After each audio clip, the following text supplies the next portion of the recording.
used, abandoned and now dead. In a tragic coincidence, 2 young women have been found dead in 24 hours, both linked to powerful politicians of Haryana. The stories of Gitika and Anuradha Bali or Fiza were very different, yet eerily similar in the tragedies of their lives and deaths.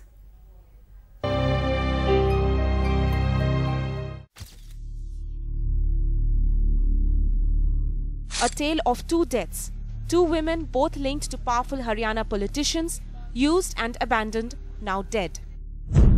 A day after former air hostess Gitika Sharma's suicide, these pictures spoke of a relationship that pushed her over the edge. In her suicide note, the 23-year-old blamed Haryana's Minister of State for Home, Gopal Kanda, for mental torture. The police have seized these pictures from a trip to Shirdi and are analysing Kanda and Gitika's call details over the past few months. But despite being charged with abetting Gitika's suicide, Kanda hasn't been questioned so far.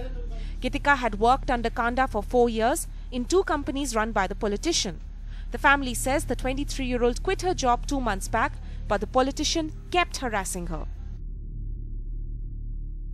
When Gopal Kanda called my mom and tell her that they lodge a fake case of fraudry.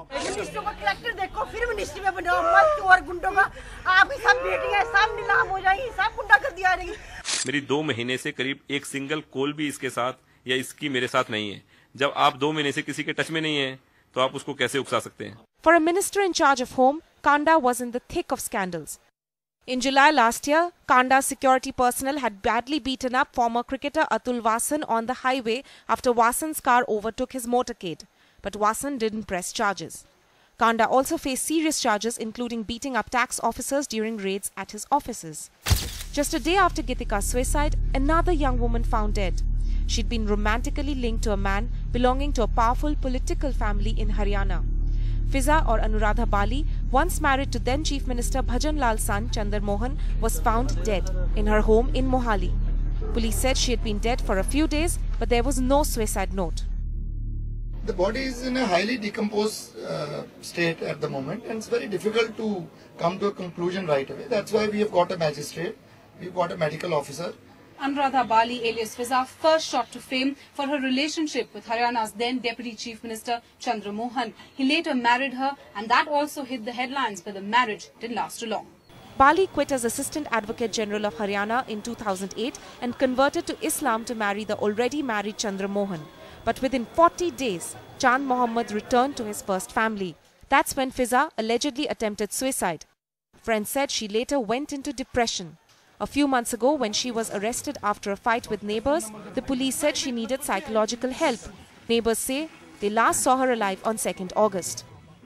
While one of them has left behind evidence holding the politician responsible for her decision, the other has just left behind memories of a sour relationship that turned her life into a public spectacle.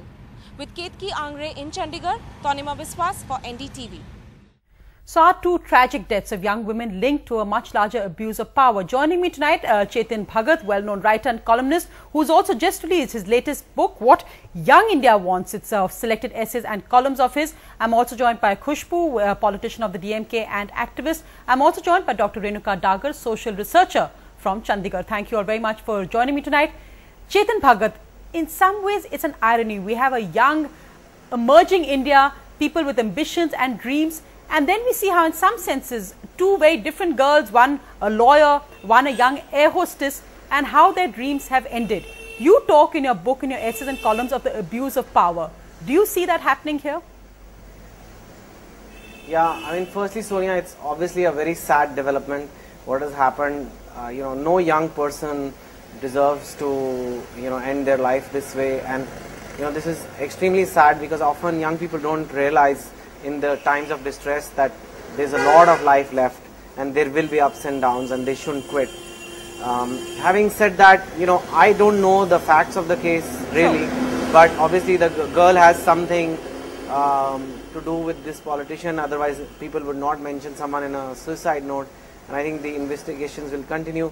But this is the reality of what we live in India. I think one of the things we don't hear of as much in India as compared to other countries is political scandals of this kind.